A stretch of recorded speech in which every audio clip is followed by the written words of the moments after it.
What's the purpose of peer review? You're going to find out right now.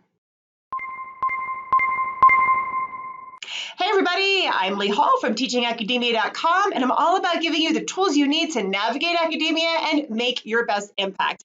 This is the first video in a series where we're going to talk about the peer review process, but specifically what to do when you're that person reviewing that document.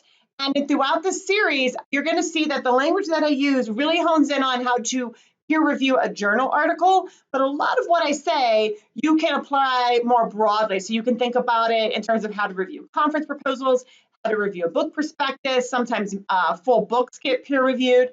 And while some of the advice that I'm going to give you in these videos would need some tweaking depending on context, a lot of what I'm saying is going to hold true across context.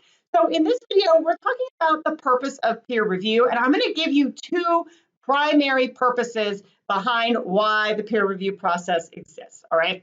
So the first one is that as a peer reviewer, you are on the front lines of vetting the article for publication in that journal, right? Or if it's a conference presentation, vetting that proposal to see if that person should be presenting at that conference, right? So you want to look to see, is this a high quality research study that advances our knowledge and moves things forward in some way? And while it's certainly not going to be the most perfect paper you've ever read, right, you want to look for quality, you want to look for potential, so that when you give feedback, right, and you get revisions back, assuming the piece isn't getting rejected, the paper has moved forward in some way. And this brings me to the second point, okay?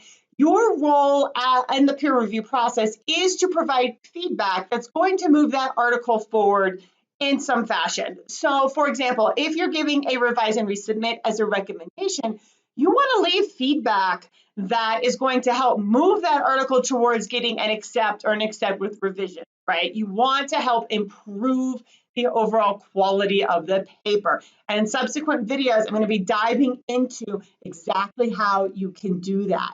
Now, even if you think that the paper or the study is of very poor quality, not appropriate for the journal, and you're going to recommend reject, you can still give feedback. And you should give feedback. Now, in this instance, you're obviously not giving feedback that moves a paper forward to getting published in that journal that you're reviewing for, but you can give some feedback that highlights strengths and weaknesses and ways that the authors might consider making some changes that would improve the paper and up their chances of doing better when they submit to another journal. Now, keep in mind, peer reviews are typically double blind. The author, while the editors know who the author is and the editors know who the reviewers are, obviously they have to know that information.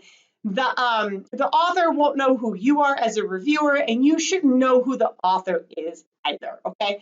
So all the feedback and everything that you give is highly confidential in that regard. So just make sure that even though your feedback is highly confidential, that it's very professional and that you're using it in such a way that it's advancing the thinking and understanding of the authors in relation to that piece.